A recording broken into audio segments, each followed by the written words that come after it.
and Coalition chapter here today with Seth Coakley, firefighter, paramedic, and owner of Princeton Outdoors, to present us a presentation on farm safety and rescue. Just a couple messages before we get started, and I turn it over to Seth. Next year, beginning in 2026, we're going to transition our webinar presentations from Google Meets to Teams. Seems to be a little bit more user-friendly, I think, and a lot of people are a lot more experienced with Teams than Google Meets.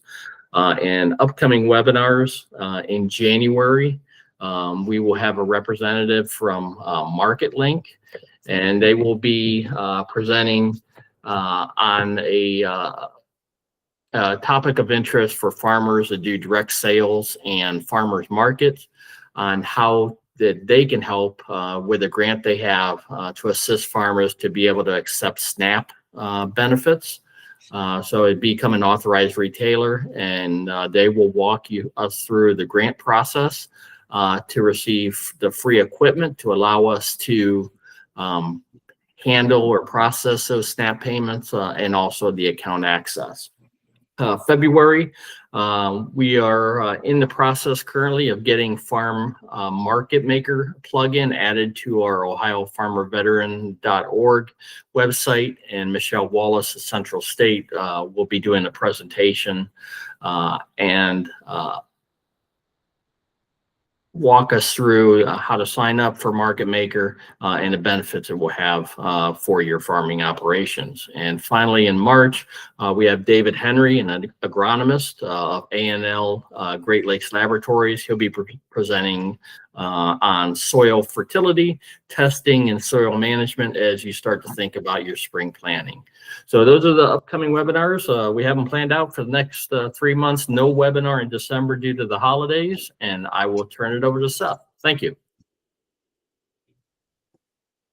Good evening. Hey, first of all, Mike, thanks for the introduction. Thanks for having me. I'll start out by apologizing because I'm not very technically savvy. So even though I have this presentation put together, I don't know how it's going to go from what you guys are seeing. You guys will just have to let me know if for some reason you can't hear me or can't see what I'm talking about, or something like that.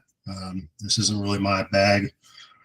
Like Mike said, I'm really just a dumb fireman by day, so I don't do a lot of this tech or presentation stuff. I happen to have a little bit of a crush on the vice president there, and Sarah. She's my wife, so she asked me to do this about a month ago. What happens when I do that? Do I still see everything okay? Yeah. Okay.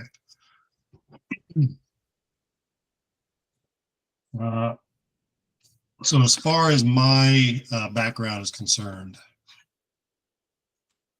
stick with me for a second here.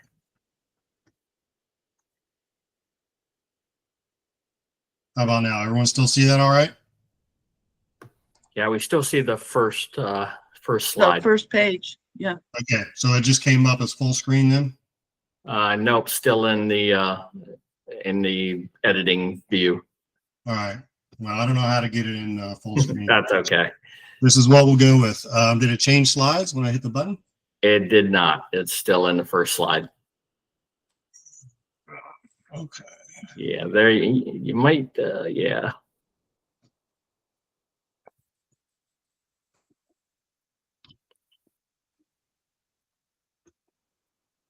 There you go. Did that change? That did. All right. So I have to do this the old-fashioned way, I guess. Okay. So, like Mike said, my name's Seth Coakley. Currently, I'm a lieutenant with West Licking Fire District, which is obviously Licking County, Central Ohio. I've been there since 2005.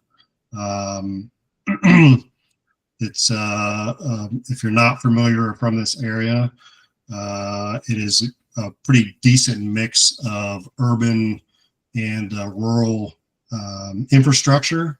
So we have a lot of large businesses moving in. I'm sure you guys have heard about, big Intel project and Amazon and Google and multiple huge facilities like that. We also cover part of Reynoldsburg and Pataskala. So we've got some urban area there, but everything out by us really started as farmland. And over the last 20 plus years that I've been there, there's been some pretty major changes, but we've had our pretty fair share of farm-related incidents and accidents. Outside of the fire service, I also teach some technical rescue stuff for a company called How Rescue out of Dayton.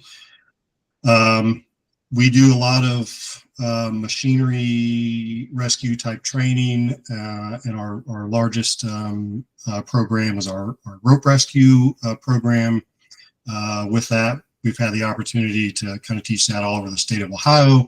A lot of the fire departments that we work with are rural fire departments that are maybe volunteer or part-time based, and they do a lot of farm rescue type incidents as well. So we've had a pretty good opportunity to train with some of those guys and do some grain bin and machinery specific training with them. Used to work for the Ohio Fire Academy. They've got a farm rescue program. I was one of the instructors for their mobile grain bin rescue trailer that they would send around. That's kind of a neat prop if you guys go to like the Farm Science Review or any big ag type show.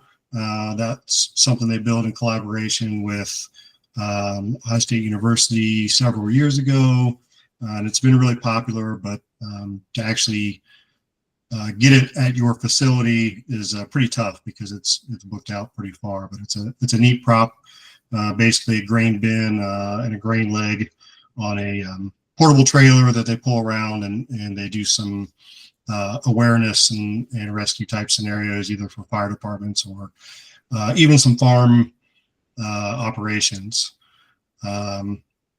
Also, as Mike said, I own a side business called Princeton Outdoors that focuses primarily on wilderness first aid and education, alongside some corporate CPR and first aid training, depending on what the need is. CSO for Buckeye Shroomery. If you don't know what that is, it's Chief Support Officer. That's my wife's operation, and I'm basically there to give her a thumbs up and fix stuff when it breaks down. And then probably my most important job, I'm a husband, and I've got 3 kids that I'm pretty proud of. As far as what we're going to talk about today, these are just some of the topics we're going to cover. We're not going to go into a deep dive into any of these unless you guys have more questions or want to talk about something more in depth. So this is just kind of skimming the surface. But essentially, we're just going to talk about some of the dangers and considerations that we should have working in agriculture and working on farms. Again, I'm maybe could be considered a part-time farmer, but on a very small scale. But I do understand a lot of the risks associated with it due to some of my background and some of the opportunities that I've had to work with farmers in our area. So, anyone have any questions out of the gate? Everyone's still good? Yeah, we're good. All good. All right. So first thing we want to talk about is understanding some of the risks. And these probably go without saying to a lot of folks, but then at the same time, we have to consider the fact that as farmers and business owners, some of these things we kind of take for granted as well. And that's where a lot of the problems come up, and kind of creates some of the stressful situations that we find ourselves in. So farming, I think we can all agree there's a potential for any and all of these to occur at basically any time. Machinery accidents, we've had quite a few of those in my 20 plus years in the fire service, and they can vary from extremely minor type machinery accidents to very complex machinery accidents that are going to take a really long time to to mitigate. Chemicals, I don't have a lot of experience with chemicals or chemical exposures outside of what we use in our area as far as some of the industry and agriculture is concerned. But I know there's a pretty long list there as far as what may or may not be used in farm agriculture type situations. Falls and injuries. We get falls quite a bit. I was climbing up and down on stuff to fix things. Farmers like to do their own service work, which I'm in the same boat. I do as well, but sometimes that gets us in a little bit of trouble. Animal related injuries. I think probably one of the first, if not the first, call I had as a paramedic. Once I received my certification, I was working for Centerburg Fire Department at the time. Was a ram attack, and that was a situation where the farmer had the ewes were in estrus, and he had the ram separated from the ewes, and he was in there. I don't know what he was doing with them exactly, moving them around or feeding them or something like that. And the ram was unhappy with his ladies getting messed with, so somehow he broke out of his pen and he attacked the farmer. His wife came out, tried to save him, and unfortunately, they both succumbed to their injuries. At the end of that, they were pretty significant. So we don't see a lot of animal-related injuries, thankfully, but they are out there, and it is something that we have to be aware of.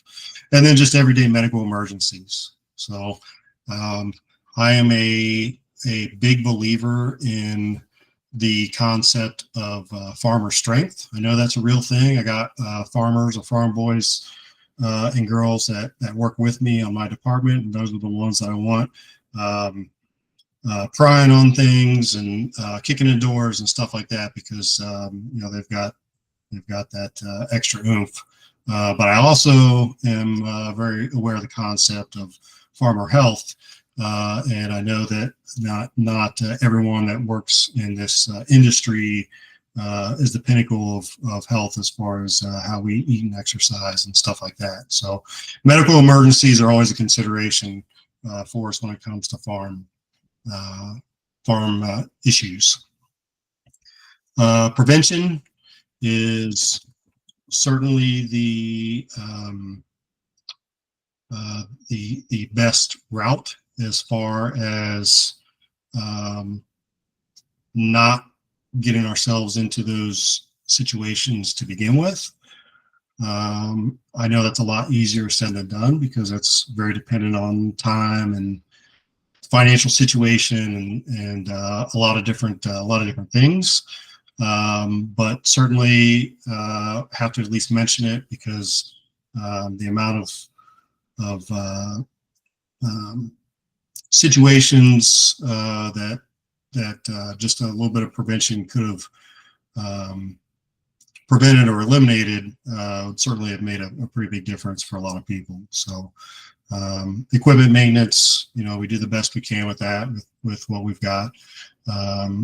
Protective gear, chemical handling, training and safety reviews. And by you guys being here, you guys are kind of touching in some of that training, so I applaud you for that.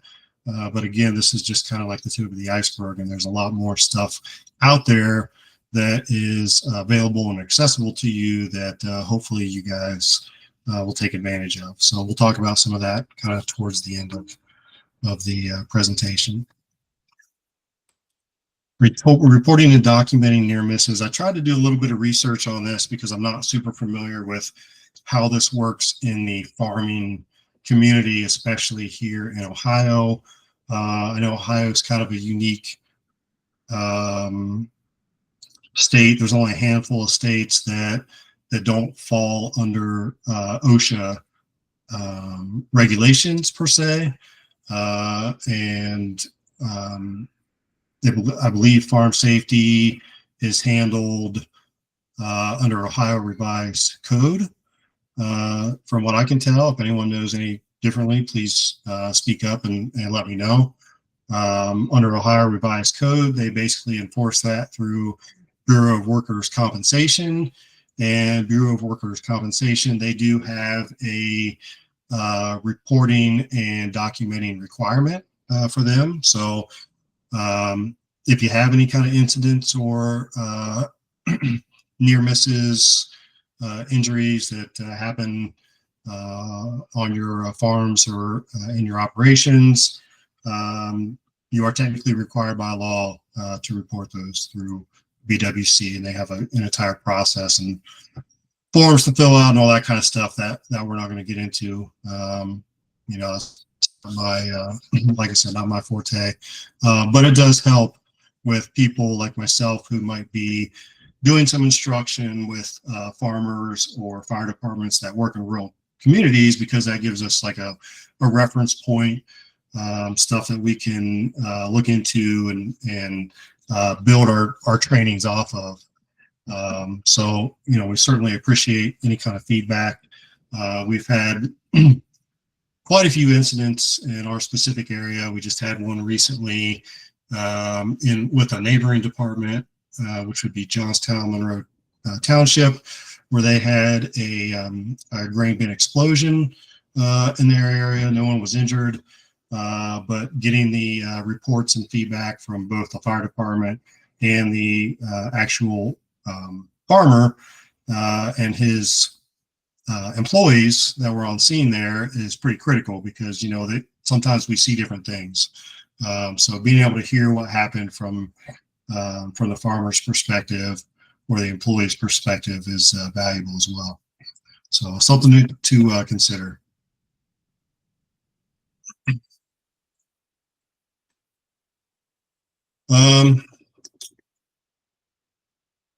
Basic first aid and CPR. I put this first because I can't emphasize this enough. And this is, you know, I'm kind of getting on my soapbox for a minute, and I apologize for that. Or maybe sorry, not sorry. I don't know what the right terminology is. But this is something that I'm a big believer in will absolutely makes a difference and saves lives. My department, we spend a lot of time working in-house on CPR training and doing outreach on CPR training. And I mean, I don't know if we can even tally up the number of lives that have been saved in our community. We take a lot of pride in that. And it's something that I think everyone should really know. But I think it's even more important if you're going to be working around equipment like this, you know, with maybe with employees or other individuals. And these are kind of the reasons why, right? So as we work in farms or agricultural operations, typically we don't have the resources or access to the resources that maybe you would if you were in an urban type environment. So fire departments are very often volunteer. Their response times can be very delayed, and it can be varied as far as like the level of care that you're going to get. Very rural areas, you know, who knows how long it's going to take to get there. Are they even going to have the equipment to get back to where the accident has taken place or the medical emergency? You know, sometimes it's going to take the ATV or UTV to even make access to that specific area. So there's a lot of potential for delays in there. And just having kind of like a basic knowledge of simple things, like I mentioned, like CPR and or bleeding control, those two things right there can be absolute game changers and absolute lifesavers as far as the outcome of the situation by the time we get on the scene. So I would certainly encourage everyone to maybe kind of evaluate your own capabilities there and that of your team and your employees, and maybe look into seeing what you can do to improve that. There's a lot of private companies out there. I mentioned, like, I have a private company where I teach this sort of thing, and it's relatively inexpensive depending on what you how far you want to go, right? So CPR is like $25 or something just to get like a CPR certification, and then like another $25 if you want a first aid certification. So that's my shameless plug for Princeton Outdoors. But I will also tell you that most of the time you can find these programs for little to no cost, either through your local health departments or fire departments or things of that nature. So ask around. My department, we do it. They do it for $10 for anyone in the community. So usually you can find it for pretty cheap, maybe even nothing, and it's pretty invaluable knowledge to have. So when it comes to CPR, the latest standards are chest compressions are what make the most difference. So the protocol kind of changes over the course of some years and with new research. And now compression only CPR is completely acceptable. So if the idea of giving somebody mouth to mouth is what's turning you away from doing CPR training, that's okay. Don't let that deter you, because with the latest research, they're finding out that the rescue breathing it really makes a minimal difference in comparison to the chest compressions, and a lot of organizations are only teaching compression only CPR. So there's nothing wrong with just understanding how to do proper chest compressions for several minutes until somebody else gets there, like the fire department or EMS that can take over. And then AEDs, same thing with AEDs, because don't know what those are. Those are automated external defibrillators. So you kind of see them. Those are the things you see in the old hospital shows where they used to rub the paddles together and shock somebody with them. You really don't do that anymore. Now everything's stickers. So you just kind of have to stick those on somebody's chest. And basically they're run by computers, and they do everything for you as far as giving you instructions on every step of the way on what to do. They are relatively expensive. But they do save lives, and there's a lot of local grant money and agencies that are willing to pony up for these things, because they've been found to make a really big differences in communities. So if you have an operation maybe where you have multiple employees or people in and out all the time, it's something that's definitely worth looking into. And we kind of already talked about this. I don't know if Ohio State University, I'm not sure if they have something specific as far as CPR training, but I would imagine that they do have access to something.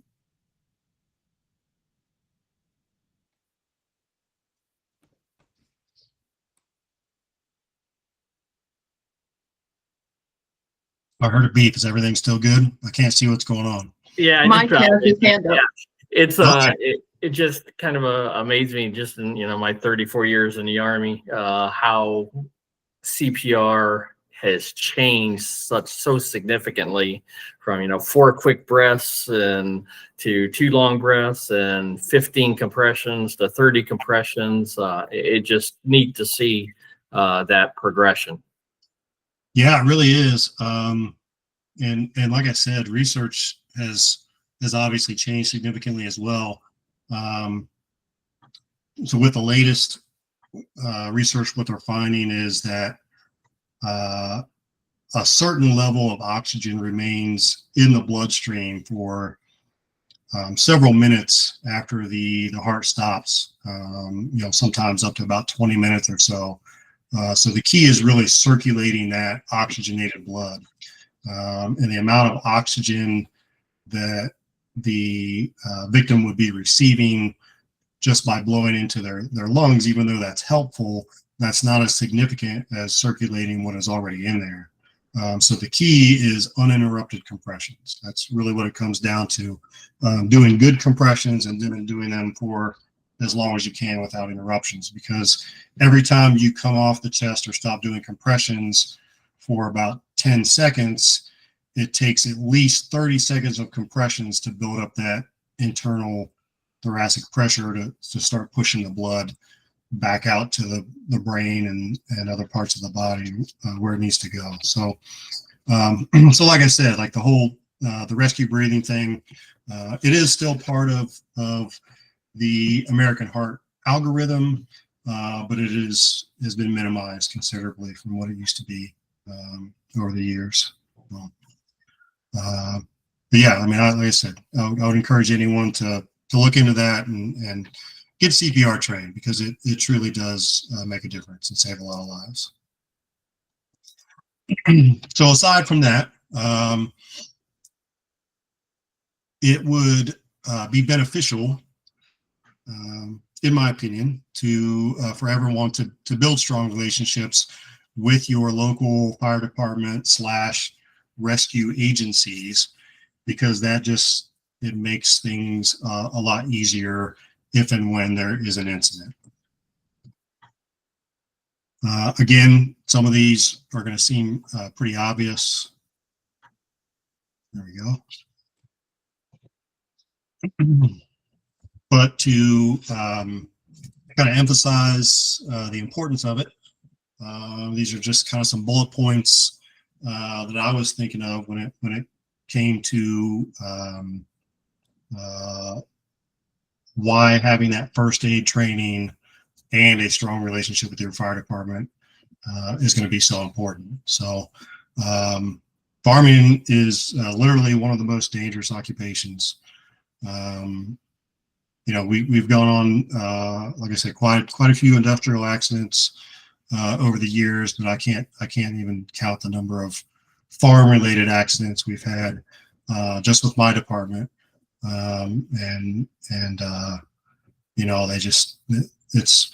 It's kind of one of those things where there's never going to be a shortage of those, right? Because even though I think the equipment is getting more advanced, and there probably are a lot of safety measures in place, or there's a lot safer equipment out there, I think we all know that farmers, for the most part, are going to use things until they can't possibly be used anymore. So, that being the case, they're not always the equipment's not always in the best shape.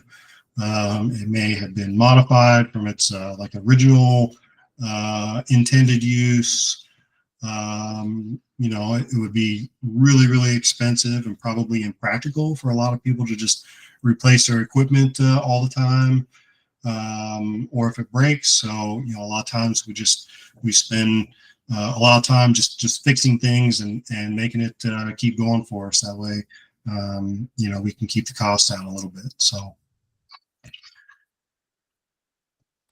and then obviously construction with some of these is different than what a lot of the fire departments are typically used to seeing. So auto extrication is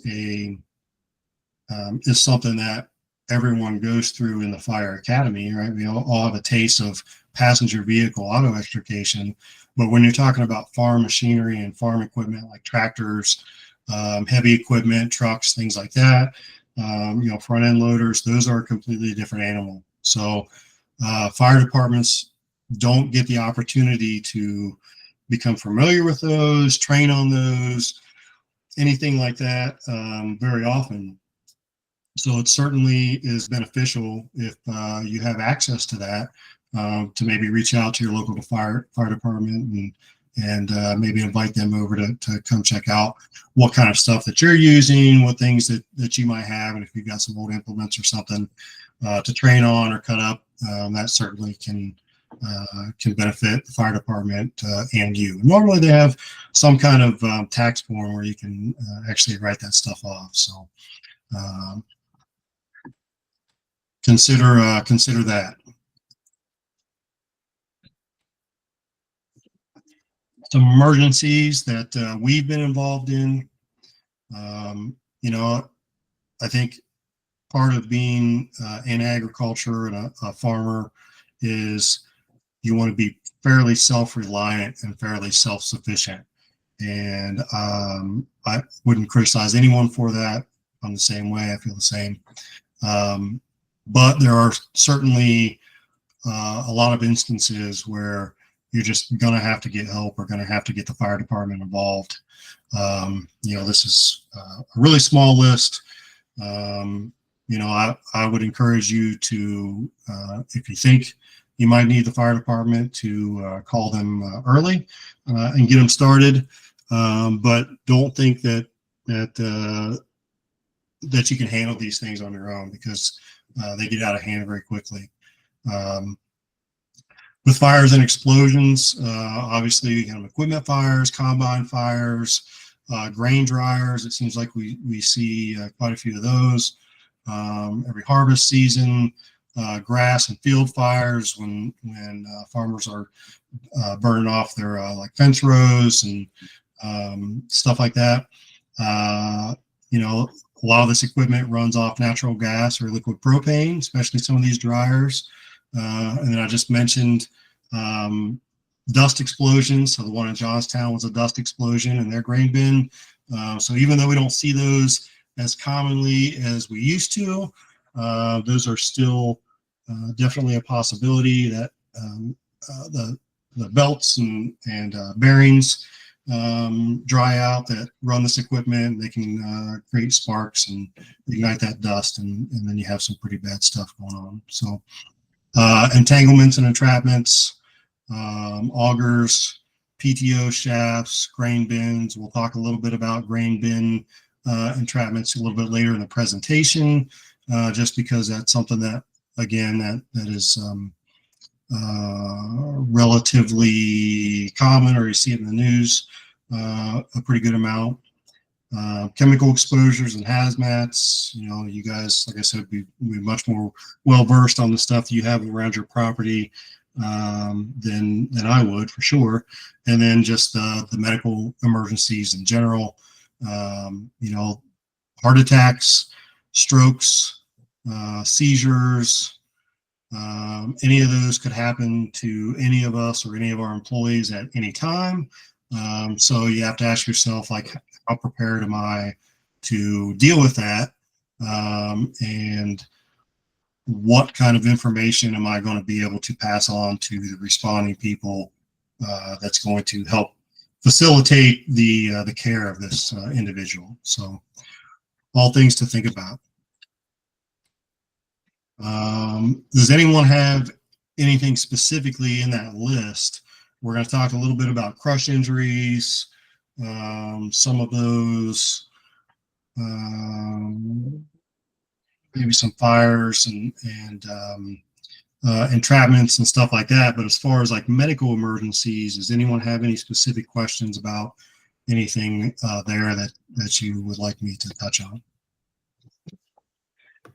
Well, first of all, I think you're doing a great job in, you know, making awareness of this. I was just kind of wondering if, like, these rural areas and these kids that are coming from farms and that, if this is something that they would be teaching them, you know, in a curriculum, like, you know, first aid specifically, you know, kind of going towards farming accidents, or, you know, what could happen on a farm to help, I would guess, to say, to help the young kids. I mean, maybe they're not doing much on the farm, but to already, you know, put them on that trail And in case something ever did happen on their farm, the child would already be, one step ahead.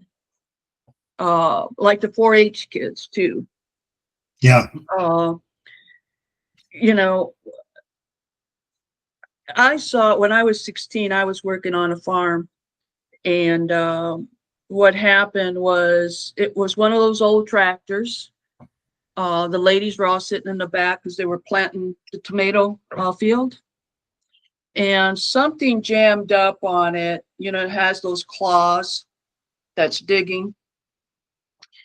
And one of the owner's sons was there, and he had everybody get off, and he was taking a look at it, and his father happened to come out to the field, and he hit a lever. He didn't realize his son was still under there, and it came down on his legs.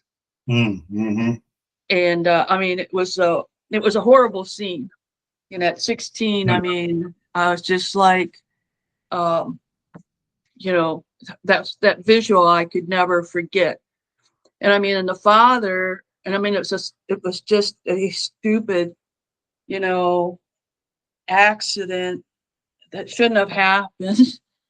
But when he was able to get him drug out of there, he put him in this truck, and I mean, he just went flying, out towards the hospital, which was quite a ways away from the field we were working at. And it just so happened that the father and that son were fire department volunteers. Oh, no kidding. There in their county. Okay. But yeah, I was just wondering how much awareness. I mean, everybody's aware there's going to be accidents, or you got to be really conscious of safety and that. Yeah. But how much? I mean, as a family, as a whole family, I mean, like, really make themselves aware of what they should be able to do besides call 911 right away, or just, be able to stop the bleeding. Like you said, first aid, being able to do first aid right away. Is it something, like you said, they should be able to get a hold of, the fire department, ask them, questions, things they could do. But how much education, I guess that's the thing I'm trying to hit on. How much education is really being given to all of these people involved in farming? Is the Farm Bureau doing something, on an annual basis? Or so that's kind of what my question. And I'll be honest with you, I don't know the answer to it. When I was doing some research and kind of looking around what was available in Ohio, there's a decent amount of online training. I did not take any of the online training that I saw during my research, so I don't know how in depth any of that goes. But certainly there's a decent amount of online training. I think maybe some of the websites I have in here. We'll see when we get down through my slides. I think I included some of the websites in here as far as where you can find some of that. OSHA's got some. Let's see. I think the Ohio Farm Bureau had some tools and resources for ag safety. So I think all these had like an online, like farmer first aid program, but I have no idea what all kinds of stuff that it covers. So okay. I think it's a great question. I think it's definitely something worth exploring. I would like to think that farm agencies and organizations are offering and pushing something like that, but I honestly don't know. Okay. I know in our organization, like I said, we're very big on CPR because we know that it makes a difference statistically. And then the other thing that we really focus on is bleeding control. So just knowing how to put on a tourniquet is a life-saving intervention that anybody can do, right? So just those two things are pretty pretty simple things. Anyone can learn to do it, and anyone can do it, and it can make a pretty huge difference. But that's a great question. I hope that there's some other resources out there, maybe. Okay. Thank you. Yep, for sure. You're welcome. Yeah, so like I said, all of these essentially could have their own probably hour or multi-hour presentation where we could go get into the finer details of how to mitigate or deal with any of these situations. What I will say on the chemical exposures and hazmat side of it, it's important to know what kind of chemicals that you might be dealing with, especially from a fire department perspective, but your employees as well. So I know that you are required to have MSDA's material safety data of what are they? Articles, sheets, something. I don't know what the acronym is. You guys are farm operations are required to have safety information for all the chemicals that they have on their property, but there's no guarantee that that's going to be the case. And do people that are working there know where to find that information? You brought up, man, when you were talking about your tomato machine accident, Right. how the farmer's son came out and started doing some work there. Like, how many people on that farm know how to operate that piece of equipment, right? Is it just the farmer and the farmer's son? Are those the only two? And then what happens if they're involved in the accident process and they can't help to shut down that equipment or, operate it or something like that? So, things to think about, right? How many people there can operate the machinery? How many people there know where to find the keys to everything? How many people there know where to find the gas shutoffs, the electrical shutoffs? You have a list of contacts there somewhere. I think every medium to large farm operation always has a farm hand, right? There's always at least one guy besides the farmer who kind of knows the ins and outs of everything that goes on there. Like, how do we get a hold of that individual after hours? Right. These are things that we need, and maybe even you might need responding to an accident there. When it comes to the medical emergencies,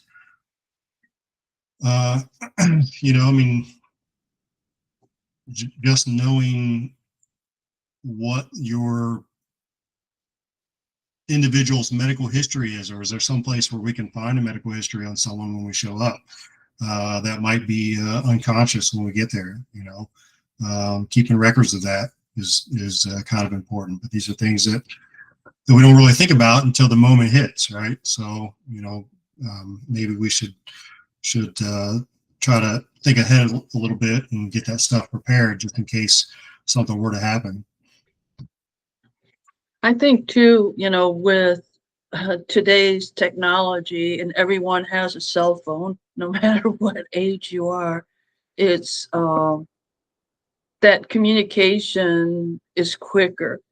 Back then, when I was in that field, they had like walkie-talkies, and sometimes they would be too far out of range where they couldn't get a hold of anybody on the walkie-talkie.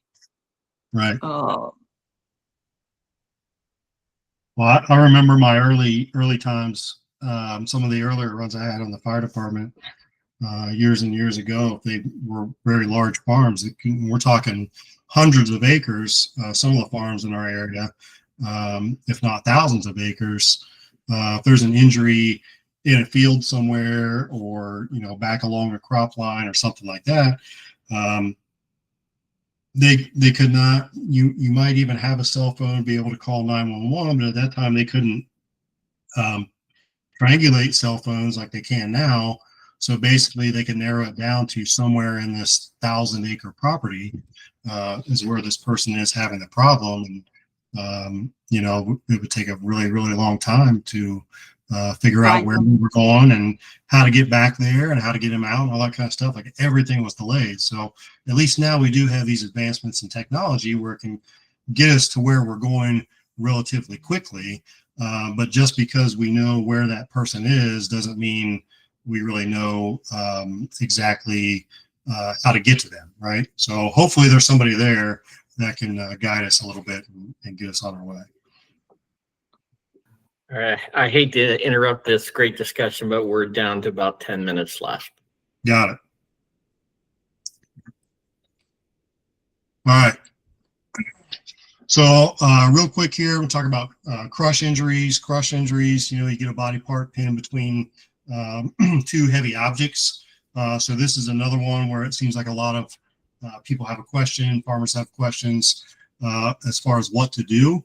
From a medical standpoint, if someone is crushed and you witness that crush and are able to unpin them, the kind of the rule of thumb is if you can do it within the first 15 minutes, then they're pretty safe, and that's what you want to try to achieve. If it's going to be longer than that, then you have the possibility of developing what's called crush syndrome, which is toxic chemicals building up in your bloodstream. And at that point, you're really worried about releasing those toxic chemicals back to the heart and creating sudden cardiac arrest. So at that point, it's not always the best idea to unpin someone. You really need to know how long they've been there and get emergency services on the way. Because we've got some drugs and stuff like that we can give them to help them through that situation. When it comes to what we're going to do when we get there as a fire department, there's 3 basic steps. So the first thing we do is turn off power to any kind of equipment that we come across or might be involved in the accident. That's why it's really important for us to know where and how to do that. We're going to stabilize that equipment however we need to do that, so that whether that means using our equipment to do it or using your equipment to do it, we're going to keep it from moving any more than it already has. And then only after we do those 2 things will we actually get in and extricate and treat the patient. I mentioned that we would talk about grain bins a little bit, so we'll breeze through this. And the only reason I bring up I have grain bins included in this presentation is because they basically have the potential for all kinds of different injuries. So electrocutions, falls, hazmat exposures, confined space incidents, and then we have the potential for engulfments. So in the time that I've been in the fire department, 20 years, we've had 2 of these grain bin engulfments.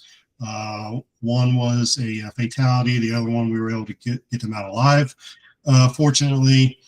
But they have some kind of common themes, and the common theme is the farmers in there by themselves, for one, and number 2, they do not have any kind of like safety line or protection on them. So both of those, just having another set of eyes on them and a safety line on them probably would have made the situation a lot less life and death than it already does or was. If you think that once somebody's engulfed, you're just going to pull them out, I got bad news for you.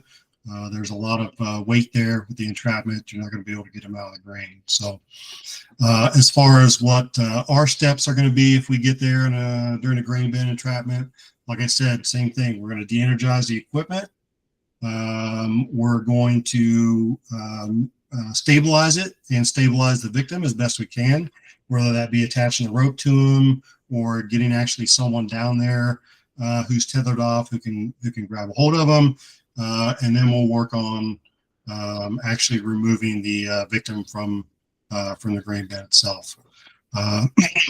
We might build these things called coffer dams, which kind of creates a safe space around them, lets them breathe a little bit. More than likely, we will use these, which are called rescue tubes, and or sometimes they get called cofferdams. This is what fire departments typically carry. In our county, we have 4 fire departments, or 4 of these spread out through 4 different fire departments, depending on what the response area is. So if you do have a farm operation where you're dealing with grain bins, I would certainly encourage you to figure out where these are located in your county and in your system. Probably at least one department carries these, but it might not be the closest one. If we can't dig out around the submerged victim, or if they're completely submerged, that's when we start cutting the side of the grain bins. This is obviously a last case resort. We're not trying to destroy your equipment, but we are trying to rescue someone if at all possible. We make these cuts in the side of the grain bin and we empty them essentially. This gets extremely messy, extremely dusty. Where you might come into play in this, if you have an operation, is what do we do with all of this grain that's coming out, right? So you can see it creates these giant piles. Where do we put it? Where do we move it? Do you have equipment on site that can help move it for us? Because the more that comes out, the bigger those piles get. So we have to be able to move those out of the way. So something to consider, like where do you want this stuff to go? Have a pre-plan with your local fire department and try to come up with areas of where this stuff can be put and who is available to operate the equipment.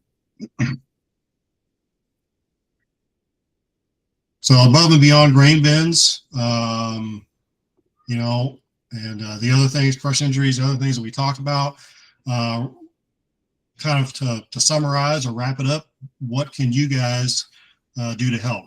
Well, the first thing you can do is you guys can come up with your own set of pre-plans, right? So understand that we're going to be bringing trucks. We're going to be bringing ladder trucks. We're going to be bringing fire engines. We might be bringing vacuum trucks to help remove some of that grain.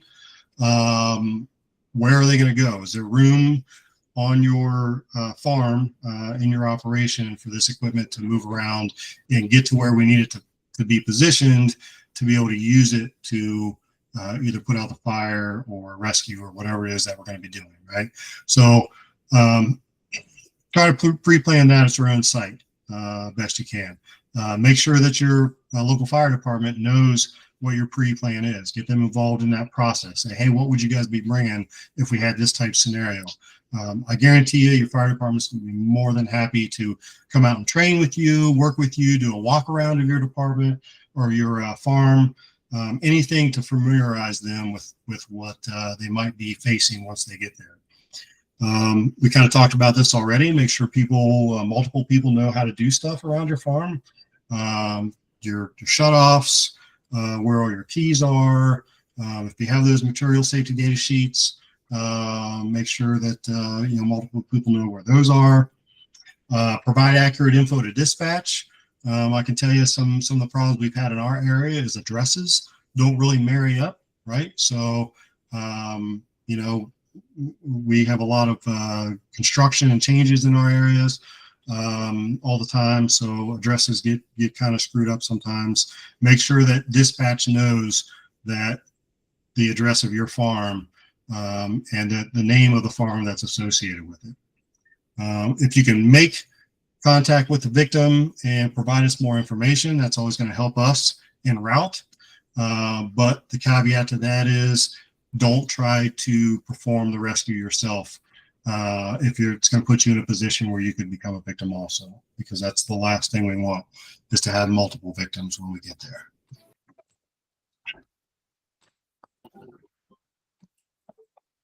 So that's pretty much it. I mean, we already talked about these or touched on them at some point, right? So I don't think I really need to go into any greater detail on those.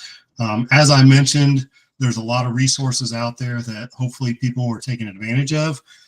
This OSHA.gov agricultural operations, even though the state of Ohio isn't an OSHA state, they do still follow these guidelines very closely. You've got your Ohio State Extension programs that does have some safety information out there. Farm Bureau, and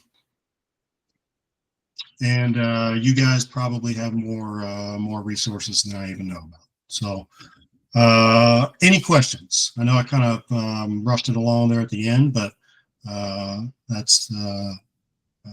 was kind of the gist of what I wanted to put out there. I don't have any questions, Seth. I appreciate you sharing your knowledge. I was a victim of a farm accident at 4 years old. A silo blower pipe came loose because my dad was in a hurry putting Okay. and hit me right on the back top of the head and put a nice, probably about a 4-foot gash. I definitely understand where you're coming from, but I guess I'm lucky. My cousin is the township fire chief, so he's totally familiar with my operations, and he only lives the next road over. So, Man, I can't tell you what a difference that makes. Just working with your fire department, making them familiar. Like it's huge. Absolutely huge. All right. So again, Seth, appreciate everything you do as a first responder and providing this information to us today. We will have it, the presentation posted on YouTube. And Sarah, if possible, if we could maybe put the slide deck, if Seth's willing to give that up on the website, so people can, especially look at those resources that we didn't get to cover in depth. Yeah, for sure. I'm sure Sarah can do that. I don't know if she's still in there or not. She might be wrangling toddlers. But also, if anyone has any questions down the road, anything future as far as maybe some pre-planning ideas or something, welcome to reach out to me. Great. Well, I appreciate it. And it did give me a lot of food for thought. Good. Yeah, it's definitely like you said, one of the most dangerous occupations. Even myself, I have to remind myself to slow down around PTOs when I'm trying to bale hay, and not stepping over things, turn equipment off. Just because, like you said, it's usually a 1 or 2 person show, and we're trying to get stuff done before the weather changes and things like that. So we're all guilty of it, man. We've all done it, right? Yeah. I'm just as guilty as anybody else. So. And you think I would know better. Right. So great reminder on safety. So thank you again, Seth. Have a great night, and hopefully we'll have some more participation here when we kick off our next webinars in January. And, happy Thanksgiving, everybody.